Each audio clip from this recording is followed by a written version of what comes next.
Namaskar and welcome back to New Era Global School.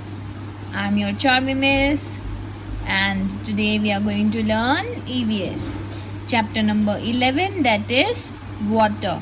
But first, tell me what happens to water which come down as rain. What happens to water which come down as rain? Where does it go? बारिश के बाद जो पानी as rain water है वो कहाँ जाता है? Where does it go? What happens to it? Yes, it flows into water bodies such as ponds, lakes and rivers. So let's start our revision of chapter 11 and then we'll move towards revision sheet. Okay. Chapter number 11, that is water. Sources of water. Sources यानी a point which is called origin point, और एक ऐसी जगह जहाँ से हमें कुछ मिलता है. A place from where we get something. तो पानी के 3 सोर्स हैं. पानी हमें 3 जगह से मिलता है. वो है रेन वाटर, बारिश का पानी, सरफेस वाटर जो कि है lake, pond, rivers etcetera, right, और ground water. First is rain water. Rain water जो है वो मेन सोर्स ऑफ वाटर है हमारे अर्थ पे. Rain is the main source of water on earth. Rain जो है वो मेन सोर्स है किस चीज़ के लिए? पानी के लिए on earth. The water that we get from rain is called rain water. जो पानी बारिश से मिलता है उसे हम बोलेंगे रेन वाटर, बारिश का पानी. Once rain water falls to the ground, where do you think does it go? यानी कि अगर एक बार rain water as water falls to ground, फिर वो कहाँ जाता है? It flows into water bodies such as ponds, lakes, rivers. Some water goes also into ground. Can you see in this picture? देखिए यहाँ रेन वाटर है, यहाँ से रेन वाटर आ रहा है. It will go in the surface water bodies and then some of the part will flow into ground also. Okay. Ground में जो छोटे छोटे होल्स होते हैं जो वाटर को सीप करते हैं, it will collected and go into the water bodies. The rain water flows into water bodies and into the ground. Surface water. Surface water, the water that is present in water bodies on the surface of the earth is called surface water. जो पानी हमारे अर्थ के surface पे, हमारे अर्थ के surface पे present है. Surface यानी आउटसाइड और टॉप ऑफ एन ऑब्जेक्ट, यानी कि हमारे अर्थ के बाहरी हिस्से में जो वाटर बॉडी है वहाँ जो पानी इकट्ठा होता है उसे बोलेंगे सरफेस वाटर. जैसे कि pond, lake, river, stream, seas and oceans are different surface water. Water in pond, river and streams is not salty. यहाँ पे पॉन्ड, लेक, रिवर, स्ट्रीम में पानी सॉल्टी नहीं होता, उसे हम बोलेंगे fresh water. Lakes and ponds, this are naturally formed hollows in the ground where water is collected. ये जो है वो नेचुरली फॉर्म्ड हॉलोज होते हैं जो जहाँ पे पानी कलेक्ट होता है इन द ग्राउंड. हॉलोज यानी a deep in the land, यानी कि एक गड्ढा. Okay. This hollows are surrounded by land. ये जो गड्ढा है वहाँ पे आजू बाजू में लैंड होता है और वो नेचुरली होते हैं. Okay. On all sides. Ponds are usually small and shallower than lake. pond जो होते हैं वो छोटे होते हैं, और शैलोअर यानी नॉट एज डीप, जो डेप्थ है, जो गहराई है, वो लेक से कम होती है। किसमें? पोंड में। Okay, pond are usually smaller and shallower than lakes and streams. A river is large stream of water which flows from a region at a higher level to that at lower level. यानी river is a large stream of water. river क्या है? एक बड़ी झरना है पानी की, जो ऊपर से गिरा हुआ पानी जो लोअर लेवल में इकट्ठा होता है उसे बोलेंगे river. which flows from higher level to lower level. River है वो यूजुअली, रिवर वाटर जो है वो यूजुअली किस में फ्लो होता है? सी में। रिवर वाटर जो है वो यूजुअली किस में फ्लो होता है? सी में। The water in river comes from the rain और due to melting of snow. यहाँ रिवर में पानी कैसे आता है? पहाड़ों में जो स्नो है या तो वो मेल्ट होके आता है, या फिर जो बारिश आती है उसकी वजह से आता है। राइट। रिवर में पानी कहाँ से आता है? रिवर में पानी कहाँ से आता है? Due to the melting of snow, या तो जो माउंटेन में स्नो होता है वो मेल्ट होके आता है, या फिर बारिश की वजह से। A stream is narrower than a river has less water. यानी कि ये जो है, ये झरना, ये जो पहाड़ों में से इतू सा जो पानी आके रिवर में फ्लो हो जाता है उसे बोलेंगे stream. Okay. Seas and oceans. Seas and oceans are huge water body that cover most of Earth's surface. अर्थ का ह्यूज वाटर बॉडी जो ऑलमोस्ट अर्थ की सरफेस को कवर करता है वो है सी एंड ओशन। सी और ओशन वाटर सॉल्टी होते हैं। This water is called salt water. उसे क्या बोला जाता है? Salt water. Have you ever been to beach? The beach is where the sea or ocean meets the land. Groundwater, rainwater that seeps into the ground is called groundwater. Rainwater जो seep in हो जाता है, जो flow हो जाता है छोटे छोटे होल में से धीरे धीरे, उसे बोलेंगे groundwater. Groundwater is also the source of fresh water. Groundwater जो है वो भी एक fresh water का source है. We get groundwater from under the ground by digging wells और यूजिंग हैंड पंप। हम फ्रेश वाटर या ग्राउंड वाटर कैसे पा सकते हैं? या तो फिर डिगिंग वेल, कुआं खोदने से, या तो फिर हैंड पंप से।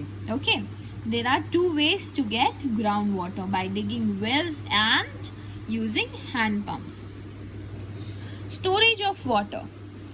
Large amount of water is stored in dams and reservoir. In our homes, we store water in rooftop, tanks and vessels. यानी कि हमारे घर पे हम किसमें पानी स्टोर करते हैं? टैंक, वेसल या तो फिर रूफटॉप में। और जो लार्ज अमाउंट पे पानी स्टोर किया जाता है वो दो कौन सी जगह है? डैम और रिजर्वोयर। डैम क्या है? Dam are huge walls build across river and lakes to hold back water. Dam ऐसी जगह है जहाँ पे ह्यूज वॉल बनाई जाती है जो रिवर या तो फिर लेक का पानी है उसे होल्ड बैक करते हैं। Okay, it hold back the water of river and lake. वो ऐसी दीवार है जो रिवर और लेक के पानी को होल्ड बैक करती है। Okay, now turn your page. They have gates to be opened and closed to control the flow of water. जो पानी का जो फ्लो है उसे कंट्रोल करने में वहाँ पे गेट्स हैं जो ओपन और क्लोज होते हैं।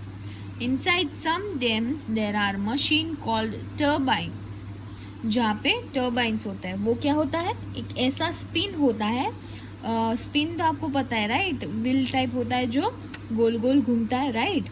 और फिर जैसे जैसे पानी का फ्लो आता है वैसे वो घूमता जाएगा, वो स्पिन होगा।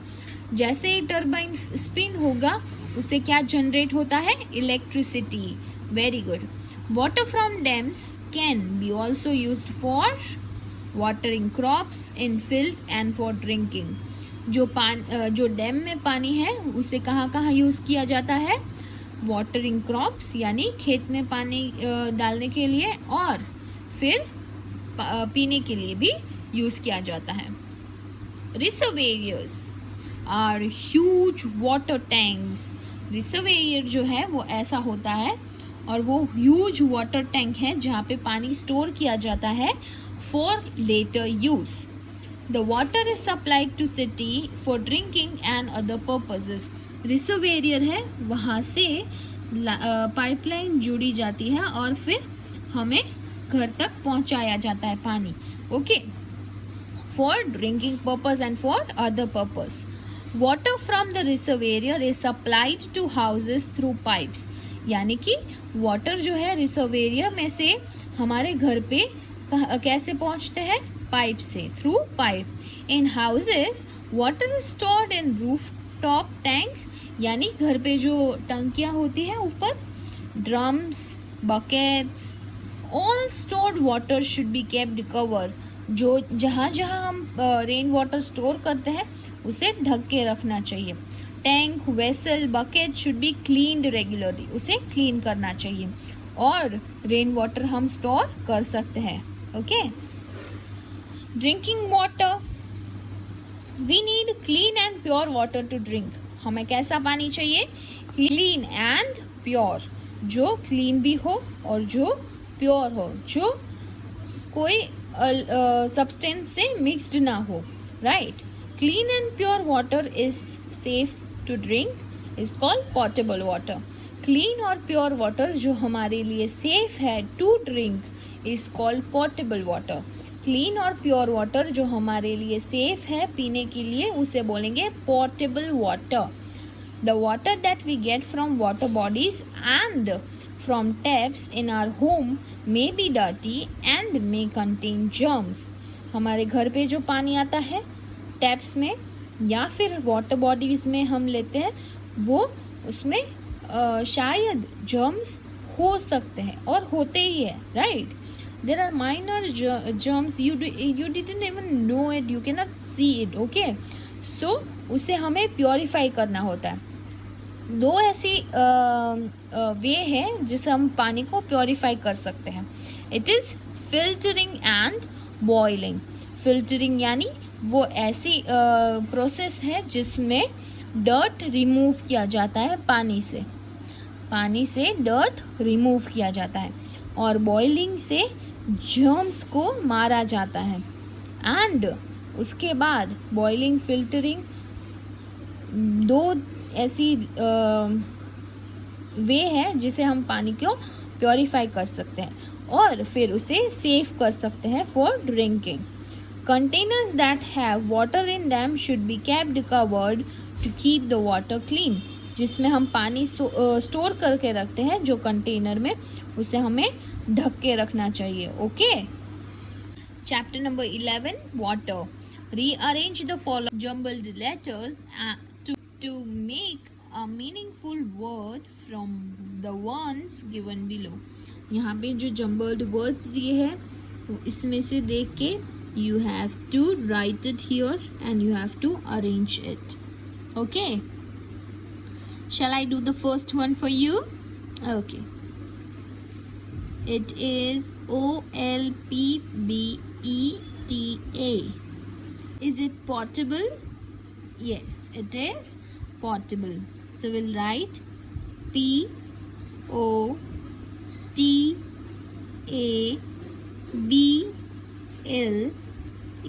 portable.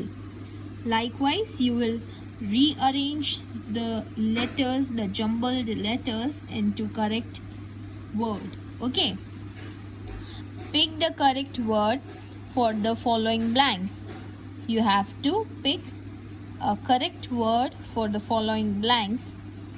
First one, and dash is made up of salt water and cover about 3/4 of Earth's surface. Yes, it is ocean. So we'll write ocean. Okay, turn your page. Recognize and write the name of sources of water by looking at the pictures. You all will recognize it and you will write the name over here. Okay. Now, question number 4 is my favorite source of water is dash. यानी कि आपका favorite source of water क्या है और क्यों? Why it is your favorite source of water? जैसे कि मेरा favorite source of water है rain water. So I'll write rain water और फिर मैं उसका reason लिखूंगी why I love rain water. Okay. Turn your page. Question number 5. Draw and color dam और reservoir. यानी कि यहाँ आपको डैम और रिसर्वेयर ड्रॉ करना है और फिर उसे कलर करना है. Again question number 4. डैम और रिसर्वेयर कलर करना है या और ड्रॉ करना है और फिर आपको क्वेश्चन नंबर 4 में आपकी फेवरेट सोर्स ऑफ वाटर लिखना है और क्यों आपका फेवरेट सोर्स ऑफ वाटर है वो लिखना है. क्वेश्चन नंबर 3 में you have to recognize and write the name of sources of water by looking at the picture. Question number 2 में आपको fill in the blanks में से उसका करेक्ट वर्ड ढूंढ के लिखना है.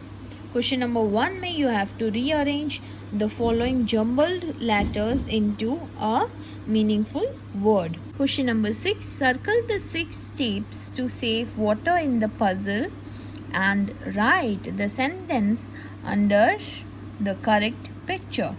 यानी कि आपको ये पजल में से सेंटेंस ढूंढना है जहाँ पे ये 1 2 3 4 5 6 ये 6 सेंटेंस दी है वो आपको पजल में ढूंढना है. फिर यहाँ पे जो पिक्चर दी है उसमें से आपको करेक्ट पिक्चर ढूंढ के वहाँ लिखना है. ओके. जैसे कि I have found this one. Turn off the tap when brushing your teeth. So this one is first. Turn off the tap when brushing your teeth. Okay, so I'll be writing it over here. Okay, so this way you have to find other 5 and you have to write down to the pictures. Okay, so this is it for the day. Bye bye, take care, God bless you and keep smiling and shining. See you tomorrow.